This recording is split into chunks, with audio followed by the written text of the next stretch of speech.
నమస్తే, welcome to cube TV. నేను గిరిజ. ఇవాళ మనతో పాటు ప్రముఖ ఆధ్యాత్మికవేత్త, భారతీ శంకర పీఠ వ్యవస్థాపకులు, బ్రహ్మశ్రీ తిరుపతి మూర్తి అవధాని గురుగారు ఉన్నారు. వారితో మాట్లాడి మనకున్నటువంటి ధర్మ సందేహాలను నివృత్తి చేసుకునే ప్రయత్నం చేద్దాం. గురుగారు నమస్కారం. ఓం శ్రీ మహాగణాధిపతయే నమః. గురుగారు, మనకి ఈ నెల 29వ తేదీన అమావాస్య అండ్ అలాగే అదే రోజున షష్ఠగ్రహ కూటమి ఏర్పడుతుంది కదా. సో ముఖ్యంగా ఈ కూటమి వల్ల 18 నక్షత్రాల వాళ్ళకి అస్సలు బాగోలేదు అనేది వినిపిస్తోంది. గురుగారు, సో దీనికి సంబంధించి ఏ నక్షత్రం వాళ్ళు ఎలాంటి పరిహారం గనక చేసుకుంటే ఆ కూటమి నుంచి ఏర్పడేటువంటి సమస్యల నుండి బయటపడే అవకాశం ఉందంటారు గురువుగారు? తప్పకుండా అమ్మా. ఈ రాహు సంబంధిత నక్షత్రాలు, శుక్ర సంబంధిత నక్షత్రాలు, రవి సంబంధిత నక్షత్రాలు, చంద్ర సంబంధిత నక్షత్రాలు, అనంతరం శని సంబంధిత నక్షత్రాలు, ఇలా మనకు 6 విధాలు చెప్పబడున్నాయమ్మా. అంటే 6 రకాల గ్రహాలు ఒకే ఇంట్లో ఉండటం, దీన్ని షష్ఠగ్రహ కూటమి, బుధ సంబంధించిన నక్షత్రాలు, ఇట్లా వీళ్ళ మొత్తం 6 విధానాలుగా చెప్పబడి ఉంది. ఈ 6ట్లకి కలిపి మనకు 6 3 18 నక్షత్రాలు వారు. ఖచ్చితంగా అక్టోబర్ నుంచి 29 వరకు మొదలుపెట్టే మార్చి నెలలో 15వ తారీఖు, 28వ తారీఖు, 29వ తారీఖు శని కలవడంతో షష్ఠగ్రహ కూటమి ప్రారంభమవుతుంది. కాబట్టి కష్టమైన నష్టమైన ఏది ఏమైనా సరే ఆరుద్ర, స్వాతి, శతభిషం, భరణి, పుబ్బ, పూర్వాషాఢ, రోహిణి, హస్త, శ్రవణం, కృత్తిక, ఉత్తరాషాఢ, ఆశ్లేష, జ్యేష్ఠ, రేవతి, పుష్యమి, అనురాధ, ఉత్తరభద్ర, ఈ నక్షత్రాల్లో జన్మించినటువంటి స్త్రీలు మాత్రం చాలా జాగ్రత్తగా ఉండాలి. చాలా అంటే చాలా అప్రమత్తమై ఉండాలి. ఎందువలనంటే మర్నాడు ఉదయం యుగాదికి రాజుగా రవి వస్తున్నాడు, సేనాధిపతిగా కూడా రవే ఉన్నాడు. 6 గ్రహాలు పాపగ్రహాలని సూచిస్తున్నాయి, 3 శుభాన్ని సూచిస్తున్నాయి. ఆ 3 శుభాన్ని సూచిస్తున్నప్పటికీ కూడా బలంగా లేకపోవడం అనేటువంటిది మన బలహీనత, కర్మ ప్రారంధం. కనుక ఈ 18 నక్షత్రాల్లో జన్మించినటువంటి స్త్రీలు మాత్రం అత్యంత జాగ్రత్తగా ఉండవలను. అదేంటండి, ఎప్పుడైనా పురుషులు కదా జాగ్రత్తగా ఉండాల్సింది? అడగబోతున్నాను గురుగారు. నాకు అర్థమైందమ్మా, మీ మొహం చూస్తుంటే. ఆడవాళ్ళకే చెప్తున్నారు, మగవాళ్ళకి ఆ ప్రభావం ఎక్కువ లేదంట. అదే చెప్తాను, అదే మీ మొహం చూడగానే అర్థమైంది నాకు. స్త్రీలకే అంటున్నారు, పురుషులకేం లేదా అండి అన్నాను. స్వే ధర్మే కాలే కర్తవ్యే అంటారమ్మా. అంటే కొన్ని ధర్మాలు ఎలా ఉంటాయంటే, ఆమెకి సౌమంగళ్య యోగం ఉంటే అతను బాగుపడతాడు. ఓకే. ఆమెకి తినే యోగ్యత ఉంటే అతను సంపాదిస్తాడు. ఆమెకి సౌఖ్యంగా ఉండే యోగ్యం ఉంటే కోట్ల రూపాయలు సంపాదిస్తాడు. అంటే ఆమెకు ఉండేటువంటి యోగం ఏ రకంగా ఉందనే విషయాన్ని దృష్టిలో ఉంచుకొని అతని జీవితం ధర్మచక్రంలో ఉంటుందమ్మా. ఆమెకి యోగ్యత లేదని కూడా అతను అంత సంపాదించినా గతి ఉండదు, అతనికి సంపాదన కూడా ఉండదు. అలా కొన్ని దశా విధానాలు కానీ వచ్చినప్పుడు అది ఎవరిని అనుసరించి నడుస్తుంది, ఎవరి ద్వారా వెళ్తుంది, ఎవరు బలహీనతగా ఉన్నారు, ఎవరికి బలం కావాలి అనేటువంటిది ఉంటుంది. మీ ఇంట్లో 2 కుండలు ఉన్నాయి. ఒక కుండలో పీకల వరకు నీళ్ళు ఉన్నాయి, ఒక కుండలో నడుం భాగం వరకు నీళ్ళు ఉన్నాయి. మీరు ఎందులో నీళ్ళు పోస్తారు? సగం ఉన్న దాంట్లో నీళ్ళు పోస్తాం. పీకల వరకు దాంట్లో నీళ్ళు పోయంగా నీళ్ళు పోస్తే ఏమవుతుంది? కింద పోతుంది. అలానే నీళ్లు తీయాలంటే ఎందులోంచి తీస్తారు? నిండుగా ఉన్న దాంట్లో తీస్తారు. ఆ మధ్యస్థంగా ఉన్న దాంట్లోంచి నీళ్ళు తీయరుగా. అంటే ఏది ఎప్పుడు ఎలా మనం వాడాలో మనకు తెలుసు. అలానే మనిషి ఎదుగుదలకి ఏది ప్రమాణం, ఏది ఉపయోగం, ఏ విధానాన్ని అనుసరిస్తే ఆ కుటుంబం అనేటువంటి స్థితికి వెళ్తుంది అనేటువంటిది తీసుకోవాలి. ఇందులో 2 ఈ 18 నక్షత్రాలలో ఒక రోహిణీ నక్షత్రం అనేటువంటిది, రోహిణి, హస్త, శ్రవణం, ఆరుద్ర, స్వాతి, శతభిషం, ఈ 6 నక్షత్రాలు మినహాయిస్తే మిగిలినటువంటి 12 నక్షత్రాల్లో ఉండేటువంటి స్త్రీలు పాపం చాలా అంటే చాలా, వాళ్ళని ఏదో అంటారండి, చిన్న మాట కూడా చాలా ఫీల్ అయిపోతూ ఉంటారు. సెన్సిటివ్, చాలా సెన్సిటివ్. దేన్ని కూడా వాళ్ళు తట్టుకోలేరు అనమాట. అందులో ఈ రోహిణి, హస్త, శ్రవణం ఆడవాళ్ళు ఎదుటి మనిషిని పెట్టేటువంటి మానసిక టెన్షన్కి ఎదుటి మనిషి సూసైడ్ చేసుకోవాలనుకుంటాడు. ఓకే. అది ఎవరినైనా కావచ్చు. ఈ ప్రమాదాలన్నీ కూడా ఇప్పుడు వీళ్ళని చుట్టి ఉన్నాయి.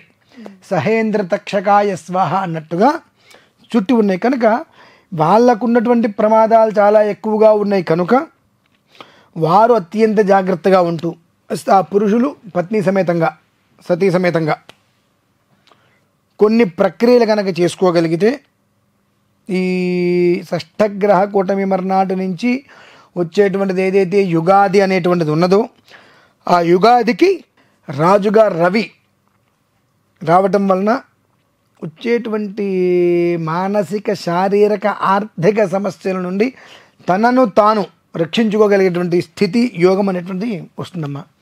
దీనికి ప్రధానం ఏంటంటే 1, 2, 3, 4, 100 సార్లు కూడా నేను చెప్పగలిగేది ఏంటంటే కామాఖ్య అమ్మవారి యొక్క ఆలయానికి వెళ్ళి గౌహటి అస్సాం దగ్గర గౌహటి ఆ కామాఖ్య అమ్మవారి యొక్క దగ్గరికి వెళ్ళి అక్కడ కొన్ని రకాల మంత్ర ప్రయోగాలు ఉంటాయి. ప్రత్యక్షంగానో లేక పరోక్షంగానో మేము 28వ తారీఖు ఉదయం బయలుదేరుతాం. మాతో పాటు బయలుదేరి రావడం ఒక విధానం, లేదు మేము ముందే వెళ్ళిపోతాం అంటే వెళ్ళి అక్కడైనా కలవటం. రావడం కుదరట్లేదు, ఇక వారి యొక్క విధానాన్ని అనుసరించుకొని నిర్వర్తించడం. ప్రత్యక్షంగానో పరోక్షంగానో ఏదో ఒక రకంగా అవకాశం ఉంది. ప్రత్యక్షంగా 28వ తారీఖు అక్కడ నిద్ర చేయాలి. అద్వితీయమైనటువంటి పర్వదినం, చాలా విశేషమైన పర్వదినం కనుక అక్కడ నిద్ర చేయాలి. లేని పక్షం నిద్ర చేసేటువంటి వాళ్ళకి అక్కడ ఆరాధన చేసే వాళ్ళకి ఉపకరంగా ఉండాలి. ఈ రెండిట్లో ప్రత్యక్షంగా లేక పరోక్షంగా ఏ రకంగా అయినా సరే 28వ తారీఖు రాత్రి 28 ఉదయం అక్కడ నిర్వర్తించేటువంటి మహా మంత్ర యంత్ర తంత్ర విషాది ప్రయోగ పరిహార సంహారంగా చేసే ప్రక్రియ పరిహార పూజ ఏదైతే ఉంటుందో అందులో ఏ కారణం చేతనైనా సరే పాల్గొనే ప్రయత్నం చేయాలి. అయిన తర్వాత కూష్మాండ బలి అని ఉంటుందమ్మా. ఆ కూష్మాండ బలి మొత్తం ఒక 5-6 చోట్ల చేయడం జరుగుతుంది. అందులో ఒక ప్రదేశం మయోగ్ అంటారమ్మా. మయోగ్. ఈ మయోగ్ అనేటువంటి గ్రామంలో వాళ్ళు కొండల లోపలికి వెళ్తే మనలానే మనుషులు వాళ్ళు గాల్లో నడుస్తారమ్మా. మనం ఆ ప్రాంతానికి వెళ్ళగానే మనం ఎందుకు వచ్చాం, ఏ కారణం చేత వచ్చాం, ప్రతి ఒక్కటి మన పేరు మన విధానంతో సహా మన శరీరంలో ఎన్ని నరాలు ఉన్నాయి కూడా లెక్కబెట్టి చెప్పేస్తారు మనకు ఎందుకు వచ్చాము. మనం అక్కడ ఈ కూష్మాండబలి ప్రక్రియ చేసుకోవడానికి వచ్చాము అనేటువంటిది అనిపిస్తే చేసుకొని వెళ్ళిపోమంటారు. లేదంటే గాల్లో అలా వచ్చి బయటికి వెళ్ళిపోమంటారు. బాహర్ జావ్ అంటారు, ఒకటే మాట. మనం అడుగు ముందుకు వేసామా మన అడ్రస్ కూడా ఎవరికి ఎక్కడ తెలియదు. మనం ఎక్కడున్నా అసలు ఉన్నామో లేమో అనేటువంటి విషయాన్ని కూడా ఎవరు పసిగట్టలేరు. అటువంటి ఆ ప్రదేశానికి కూడా వెళ్ళి అక్కడ కూష్మాండ బలిని కూడా చేసి, అంటే అది సుమారుగా కామాక్షి అమ్మవారి యొక్క ఆలయం నుంచి 60 నుంచి 65 కిలోమీటర్ల దూరం ఉంటుంది. మయోగ్ వెళ్ళి రావాలి. అక్కడితోటి ఆ విధానాన్ని అనుసరించుకోగలిగితే ఖచ్చితంగా రానున్నటువంటి విశ్వావసు అనేటువంటి దానికి విశ్వము వసుదైక కుటుంబంలాగా ఉండటం, విశ్వము వసుదైక కుటుంబంలాగా ఉండే విధానం ఒకటి ఉంటే, విశ్వం మొత్తాన్ని కూడా దేనికి దానికి భాగాలు చేసి పడేయటం ఒకటి. ఈ రెండు ఏదైనా ఏం జరిగిందో ఆశ్చర్యపోకర్లా. కాబట్టి ఏం జరిగినప్పటికీ కూడా అందులో మనం చేసుకునేటువంటి ప్రక్రియ ఏదైతే అక్కడ ఉంటుందో కామాఖ్య అమ్మవారికి, ఆ అమ్మవారి యొక్క పరిపూర్ణమైన ఆశీస్సులతో ఏదైనా చిన్నగా సమస్యలు ఏవైనా తగిలి వెళ్ళిపోవడం మినహాయిస్తే అంతకు మించి వాళ్ళకి ఎలాంటి ప్రమాదాలు లేకుండా అమ్మవారు ఖచ్చితంగా మనం కాపాడుతుందమ్మా. అంత శక్తియుత దివ్యక్షేత్రం అది. కాబట్టి ఆ ఒక్క 18 నక్షత్రాల వారు 28వ తారీఖు మధ్యాహ్నానికల్లా అక్కడ ఉండే ప్రయత్నంగా 28 రాత్రి అక్కడ నిద్ర చేయాలి. అవకాశం ఉంటే అక్కడ నదిలో స్నానం ఆచరించుకొని మయోగ్గు మాతో రావటమా, లేదంటే మేము వెళ్తాం కాబట్టి ఇక్కడ అమ్మవారి దగ్గర కూర్చొని కొన్ని మంత్రాలు శ్లోకాలు వచ్చిన వాళ్ళకి ఇవ్వడం, అవి పారాయణ చేసుకోవటమా. అదే ఇంట్లో ఉంటే అనవసరమైన విషయాలు జోలికి కాకుండా మా పని అక్కడ పూర్తయించేంత వరకు భగవద్ ధ్యానం చేసుకుంటున్నట్టు. ఈ 2 విషయాలు ఏదైనా ఒకటి తీసుకొని వాళ్ళని ఆచరించగలిగితే షష్ఠగ్రహ కూటమి అనేటువంటి దాని ద్వారా యుగాది నుంచి వచ్చేటువంటి గ్రహ సంచారంలో 6 గ్రహాలు ఉన్న 9లో 3 గ్రహాలు శుభగ్రహాలుగా పక్కన పెడితే 6 గ్రహాలు కూడా పాపగ్రహాలుగా ఇమిడి ఉన్నాయి కనుక వాటి యొక్క యో దోష సమదని తద్దోషాల్ని మనం పుచ్చుకోకుండా ఆ యొక్క తత్తు యొక్క దోషాల నుంచి ఉపసంహారం అయ్యి బయటపడేటువంటి అవకాశము ఖచ్చితంగా 45% కలదండి వీళ్ళందరికీ కూడా. కాబట్టి ఆ ఒక్క ప్రక్రియను మాత్రం గట్టిగా నేను చేసుకోమని చెప్తా. అది విషయం. నక్షత్రాలకు అని చెప్పారు కదా గురుగారు, 18 నక్షత్రాలు. సో నక్షత్ర పరంగా చూసుకుంటే ఏదైనా పరిహారం చేసుకునే అవకాశం ఉందంటారా?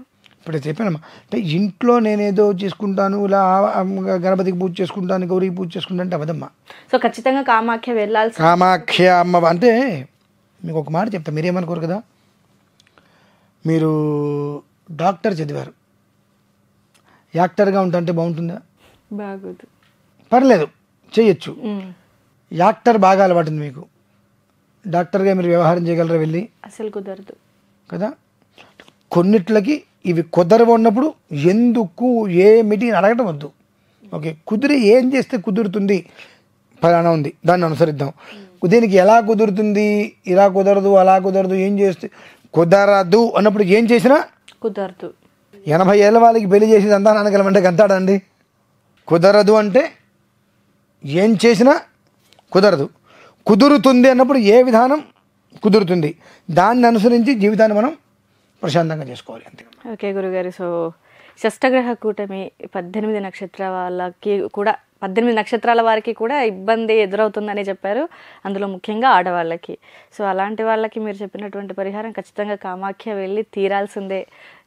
వెళ్ళి అక్కడ చేయాల్సినటువంటి క్రతువులు చేస్తే కానీ దీని నుంచి ఉపశమనం పొందే అవకాశం. వెళ్ళటము ప్రత్యక్షము పరోక్షము ఏదో ఒక రకంగా అక్కడ జరిగేటువంటి దాంట్లో వీళ్ళ విధానం ఉండి రాండి.